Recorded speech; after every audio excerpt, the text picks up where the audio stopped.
Bonjour à tous et bienvenue dans ce nouvel épisode du podcast Incarner son soleil, un podcast sur la spiritualité, le développement personnel, l'amour de soi et la vie en général. Et aujourd'hui, j'avais envie d'aborder avec vous le sujet de l'apprentissage, de l'évolution, que ce soit pour construire quelque chose ou avoir un projet. C'est vrai que quand on est dans une quête de spiritualité, parfois, on a envie de prendre des raccourcis, de trouver la méthode, le moyen pour accélérer des choses et ne pas avoir à faire d'efforts pour, par exemple, changer un comportement ou avoir, le grand classique, c'est l'abondance. Donc, en gros, faire des demandes, des rituels, des choses comme ça pour réussir à gagner au loto ou à avoir des rentrées d'argent comme par hasard. En gros, ou même pour pouvoir faire des choses sans avoir à passer par des étapes intermédiaires. Et oui, c'est faisable, mais d'après mon vécu, j'ai l'impression qu'il faut toujours mettre une certaine quantité d'énergie, quelle que soit la méthode et la forme, pour atteindre le résultat.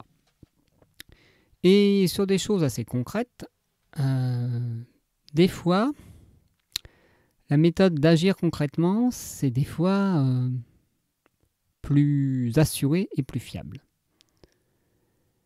Il faut tout simplement faire confiance que la répétition va créer l'expertise et va créer le résultat. Par exemple, un jour, j'ai un ami qui est venu manger à la maison et qui était impressionné par ma manière de cuisiner. Et moi, je dis « ouais, mais c'est normal, je cuisine, c'est tout ».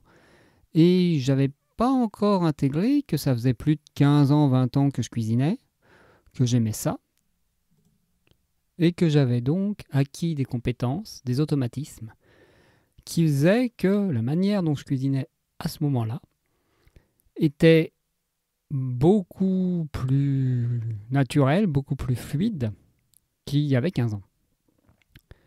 Et parce que j'avais fait plein d'expériences, j'avais fait aussi plein d'échecs, plein d'erreurs.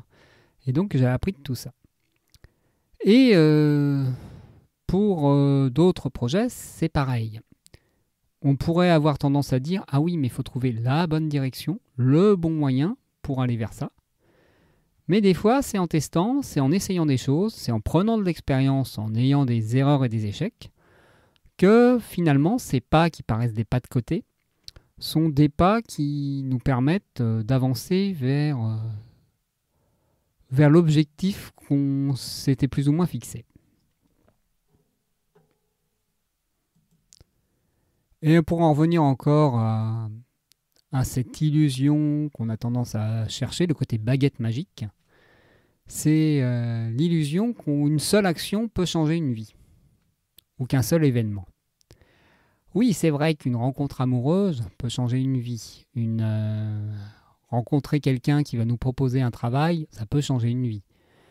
Mais ce qu'on ne voit pas derrière tout ça, c'est toutes les étapes préalables qui ont permis d'être, je dirais, disponible pour cet événement, d'être prêt à le recevoir, à dire oui, à saisir l'opportunité et à la transformer en, je vais appeler ça comme ça, en réussite.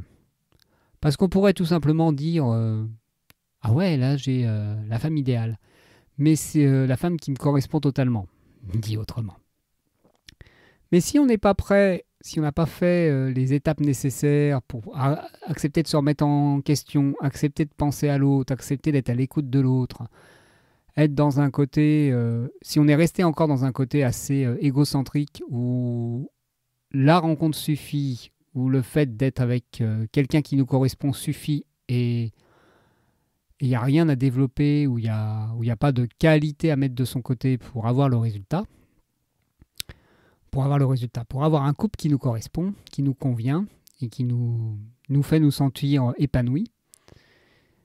Je ne suis pas sûr que cette rencontre parfaite, cette rencontre idéale, aboutisse sur le but recherché, qui est à dire un amour partagé, un amour nourrissant et épanouissant. Et c'est la même chose pour la personne qui gagne au loto.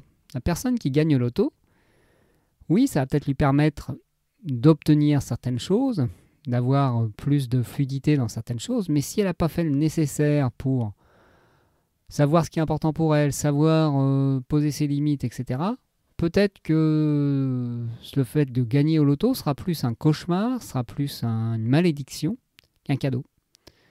Et que paradoxalement, elle aurait pu ne pas gagner au loto, avoir la vie, etc., qui se développe au fur et à mesure, et puis au bout d'un moment, arriver à être épanouie au niveau financier et matériel sans avoir besoin d'avoir une grosse somme d'argent qui arrive. Je ne dis pas que gagner au loto c'est mal ou que ça ne peut pas être transformé comme quelque chose de positif.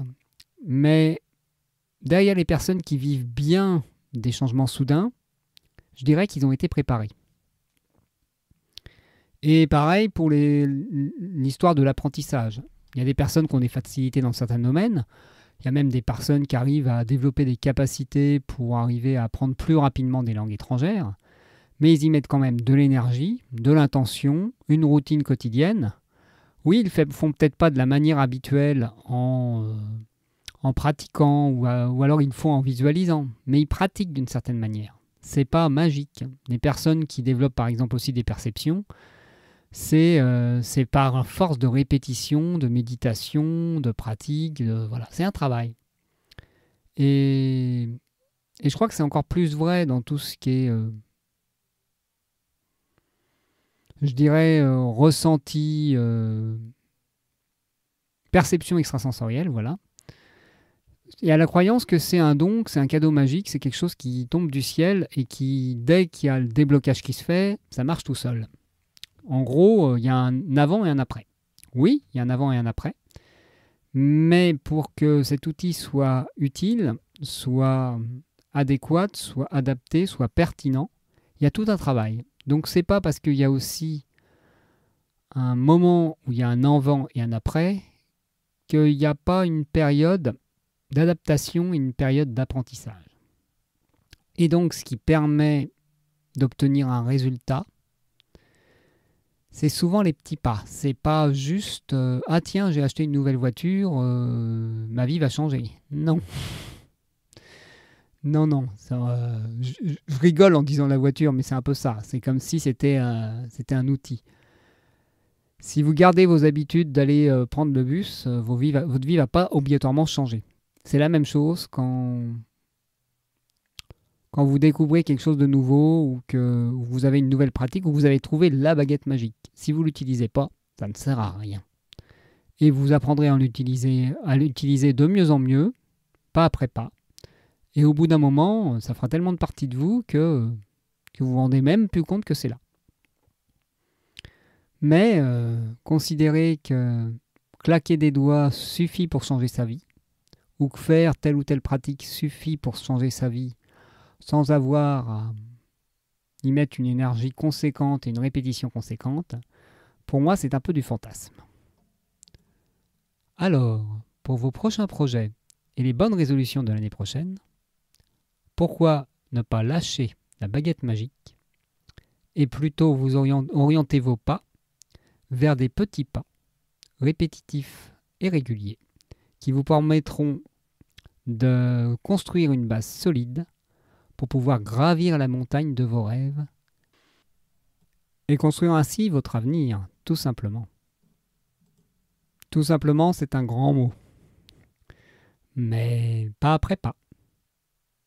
Comme moi avec ces podcasts qui, pour l'instant, ont des défauts, sont perfectibles, en auront toujours de toute façon, mais que je vais polir au fur et à mesure, améliorer au fur et à mesure. Par exemple, sur mon côté diction, sur mon côté énonciation, sur ma vitesse d'élocution aussi, et puis sur mes petites maladresses parfois de langage. Voilà, mais ça se fait pas après pas. C'est en posant le pas aussi qu'on apprend. Et bien sur ce, je vous souhaite de bonnes explorations, de bonnes expérimentations.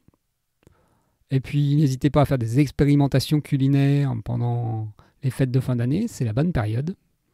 Et je vous dis à très bientôt pour un prochain épisode.